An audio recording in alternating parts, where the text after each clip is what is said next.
আপনাদের ক্ষমতার মাত্র 3 মাসের মধ্যে আপনারা 2 বার করে তেল, গ্যাস ও বিদ্যুতের মূল্য বৃদ্ধি করেছেন। আরও তো দিন পরে আছে, আপনারা সামনে কি করবেন দেশের জনগণ জানতে চায়। পরিষ্কার কথা বলি, আপনারা জনগণের পক্ষে কাজ না করে আজকে বিদ্যুতের দাম বাড়িয়েছেন, আজকে তেল ও গ্যাসের দাম বাড়িয়েছেন। অর্থাৎ সরকার জনগণের পকেট কাটার সিদ্ধান্ত নিয়েছে। যেই সরকার জনগণের কথা চিন্তা করে না, ওই সরকার জনবান্ধব সরকার হতে পারে না। আজকে এই 3 মাসে প্রমাণ হয়েছে বিএনপি সরকার জনবান্ধব সরকার নয়। যদি আপনারা তেল, গ্যাস, বিদ্যুতের মূল্য কমাতে ব্যর্থ হন, বাংলাদেশ খেলাফত মজলিস এদেশের জনগণকে নিয়ে আপনাদের বিরুদ্ধে আন্দোলন করে আমরা জনদাবি আদায় করেই ছাড়ব ইনশাআল্লাহ। আজকে বাংলাদেশে বিদ্যুতের তো এমনি বেহাল অবস্থা। আপনারা জানেন, যদি যাদের বাড়ি গ্রামে আছে, আমি গ্রামে গিয়েছিলাম ঈদের সময়, গ্রামে 24 ঘন্টার মধ্যে 20 ঘন্টায় বিদ্যুৎ থাকে না। এরপর যদি আবার বিদ্যুতের মূল্য বাড়ানো হয়, তাহলে আমরা বলবো মরার উপর খরার গাই করা হচ্ছে। তাই অবিলম্বে সরকারকে বলবো তেল, গ্যাস, বিদ্যুতের দাম কমাতে হবে। আজকে দ্রব্যমূল্য ঊর্ধ্বগতি, সাধারণ জনগণ বাজারে গেলে তাদের ক্রয় করতে নাবিশ্বাস হয়ে ওঠে। তাই সরকারকে বলবো, যদি তেল, গ্যাস, বিদ্যুতের মূল্য বৃদ্ধি অব্যাহত থাকে, অটোমেটিক দ্রব্যমূল্যর ঊর্ধ্বগতি বেড়ে যাবে। দ্রব্যমূল্য বেড়ে যাবে, তাতে জনগণের কষ্ট হবে। তাই অবিলম্বে আপনারা দ্রব্যমূল্য নিয়ন্ত্রণ করুন এবং তেল, গ্যাস এবং বিদ্যুতের বর্ধিত মূল্য প্রত্যাহার করুন।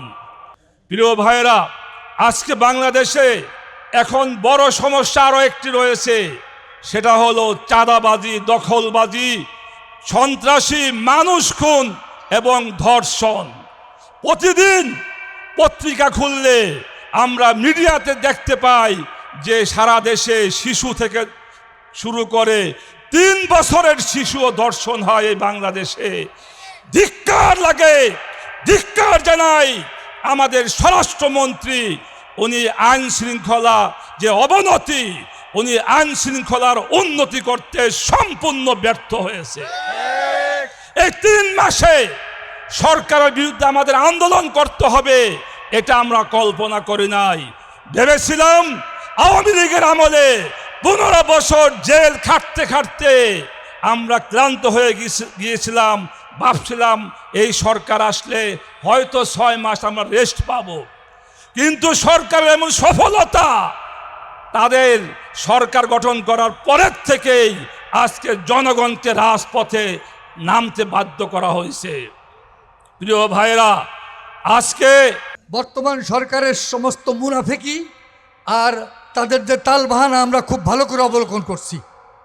যতগুলো ওয়াদা তারা করেছিল সবগুলো তারা বরখিলাপ করেছে। যাইতে যাইতে এই অবস্থায় গেছে যে প্রধানমন্ত্রীর অফিসের লাল তার বন্ধু চুরি হইতেছে। Same same same. আমার কথা হলো, এরকম যদি সচিবালয়ের ভিতরে প্রধানমন্ত্রী অফিসের লাল চার চুরি হয়, তাহলে আমরা এই সরকার যে কী করবে আমাদের সেটা বোধগম্যের বাহিরে। এজন্যেই আপনারা ভালো হয়ে যান। আপনারা জনগণের যেই ক্ষতি হয়, তেল, গ্যাস, বিদ্যুতের দাম কমান, সহনীয় অবস্থায় রাখেন এবং আমাদের বর্ডারে যেই সমস্ত অন্যায়ভাবে আমাদের মুসলমান ভাইদেরকে পুশকিন করা হচ্ছে, আপনারা তীব্র প্রতিবাদ জানান। আর যদি এতে আপনারা ব্যর্থ হন, যদি আপনারা ভারত সরকারের নত চালু হয়ে যান, ভারত সরকারের যারা স্নেহপুষ্ট হয়ে 15 বছর পর্যন্ত ক্ষমতায় ছিল তারা এই দেশ থেকে পালিয়েছে, আপনাদেরও পালাইতে বেশি সময় লাগবে না।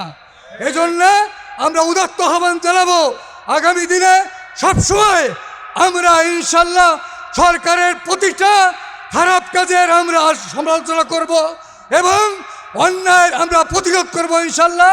এই সমস্ত কাজে আপনাদের সবাইকে উদত্ত আহ্বান জানিয়ে আমার বক্তব্য শেষ করছি। নাসরুম মিনাল্লাহ ওয়া ফাতুল করিম ওয়া বাশশিরিল মুমিনিন। সংগ্রামী সাথী ও বন্ধুগণ, আপনারা দেখেছিলেন ঈদের আগে মিরপুরে এক দর্শনকাণ্ড এবং হত্যাকাণ্ড ঘটেছিল, রামিসা হত্যাকাণ্ড। তার বিচার সম্পন্ন হয়েছে, আমরা কৃতজ্ঞতা প্রকাশ করছি। কিন্তু আমরা দেখতে পাচ্ছি সারা দেশে রামিসা ছাড়াও আমার অনেক মা বোন দর্শনের শিকার হচ্ছে। তাদেরকে অনেকেই বিএনপির স্থানীয় নেতাকর্মীরা দর্শন করছে। স্থানীয় নেতাকর্মীরা দর্শন করার কারণে আমরা দেখেছি থানায় মামলা পর্যন্ত নিচ্ছে না। শিবপুরে পুটিয়া ইউনিয়নের শেরপুরে 11 বছরের এক মাদ্রাসার ছাত্রীকে স্থানীয় বিএনপি নেতাকর্মীরা গণদর্শন করেছে। আজকে সেই ভুক্তভোগী পরিবার 1 মাস যাবৎ থানায় ঘোরাঘুরি করছে। থানার ওসি বলছে মামলা নেওয়া যাবে না, স্থানীয় এমপির নিষেধ রয়েছে। আমরা তাদেরকে বলতে চাই, আমার মা বোনকে যারা দর্শন করবে তার কোনো দলীয় পরিচয় থাকতে পারে না। যদি মামলা না নেওয়া হয় আর যদি বিচার ব্যবস্থা না করা হয় তাহলে কিন্তু সারা দেশের জনগণ আন্দোলন নামতে বাধ্য হবে। বর্তমান সরকারের প্রতিটি চরিত্র হলো মুনাফিকের চরিত্র। তারা নির্বাচনের পূর্বে গণভোটের পক্ষে কথা বলে তাদের 31 দফা এবং ইশতেহারের মধ্যে সংবিধান সংস্কারের ওয়াদা দিয়ে তারা যখন নির্বাচিত হওয়ার পরে প্রথম দিনই তারা সংবিধান সংস্কার পরিষদের শপথ গ্রহণ না করে তারা জাতির সাথে গাদ্দারি করেছে। সংগ্রামী ভাইয়েরা আমার, আমরা বর্তমান সরকারকে দেখি তারা কথায় কথায় মিথ্যা বলে। তাদের জ্বালানি মন্ত্রী বলেছিল আগামী 2 বছরের মধ্যে তারা নাকি আর বিদ্যুতের দাম বৃদ্ধি করবে না। এই কথার কয়েকদিন পরেই আমরা দেখলাম রেকর্ড সংখ্যক পরিমাণে তারা বিদ্যুতের দাম বৃদ্ধি করেছে। বর্তমান সরকার ক্ষমতায় আসার 3 মাস হয়নি, ইতিমধ্যেই তারা কয়েক দফায় তেলের দাম বৃদ্ধি করেছে, কয়েক দফায় গ্যাসের দাম বৃদ্ধি করে মানুষের নাগালের বাইরে নিয়ে গিয়েছে। আবার বিদ্যুতের দাম বৃদ্ধি করে দ্রব্যমূল্যের ঊর্ধ্বগতি তারা প্ল্যান করেছে। সংগ্রামী ভাইয়েরা আমার, বর্তমান সরকার বলেছিল তারা নাকি প্রশাসক পদে কোনো দলীয় লোককে নিয়োগ দিবে না। আমরা দেখতে পাচ্ছি প্রতিটি প্রশাসকের পদে তারা দলীয় পদধারী ব্যক্তিদেরকে নিয়োগ দিয়েছে। এটাই কি তারেক রহমানের প্ল্যান? তিনি এসে বলেছিলেন আই হ্যাভ এ প্ল্যান। তার প্ল্যান হলো এটাই, তারা ক্ষমতায় আসার আগে জনগণের সাথে একরকম কথা বলবে, তারা কথায় কথায় এক ধরনের কথা বলবে, আর কয়েকদিন পরে সেই ওয়াদা ভঙ্গ করবে আর মিথ্যাবাদী করে জনগণের সাথে গাদ্দারি করবে। বা সংগ্রামী ভাইয়েরা আমার, আমরা আরেকটি বিষয় দেখতে পাচ্ছি, এনআরসির মাধ্যমে ভারতে লক্ষ লক্ষ বৈধ মুসলমানদের নাগরিকত্ব বাতিল করে সীমান্তবর্তী এলাকায় মুসলমানদেরকে তারা একত্রিত করেছে এবং ইতিমধ্যেই বিভিন্ন সীমান্তবর্তী এলাকায় তাদেরকে পুশিন করে বাংলাদেশে প্রবেশের জন্য পায়তারা চালাচ্ছে। যখন ভারত এই ষড়যন্ত্র করছে ঠিক সেই মুহূর্তে স্বরাষ্ট্রমন্ত্রী বক্তব্যে বলছেন বর্ডারে অবৈধভাবে যদি কেউ বর্ডার পার করতে যায় সেখানে যদি সে নিহত হয় তাহলে সেটাকে নাকি বর্ডার কিলিং বলা হবে না। আমরা তার এই বক্তব্যের তীব্র নিন্দা প্রতিবাদ জানাই। এরকম নতজানু এবং ভারতের সেবাদার স্বরাষ্ট্রমন্ত্রী আমরা আর বাংলাদেশের পথে দেখতে চাই না। আমরা আজকের এই বিক্ষোভ মিছিল থেকে এই অথর্ব স্বরাষ্ট্রমন্ত্রীর পদত্যাগ চাই, তাকে অবিলম্বে পদত্যাগ করতে হবে, না হলে জনতা তার বিরুদ্ধে ঐক্যবদ্ধ আন্দোলন করে তুলবে। সংগ্রামী ভাইরা আমার, আগামী দিনে যে কোনো আন্দোলন সংগ্রামে ঐক্যবদ্ধভাবে রাজপথে থাকার আহ্বান জানিয়ে আমার বক্তব্য এখানে শেষ করছি।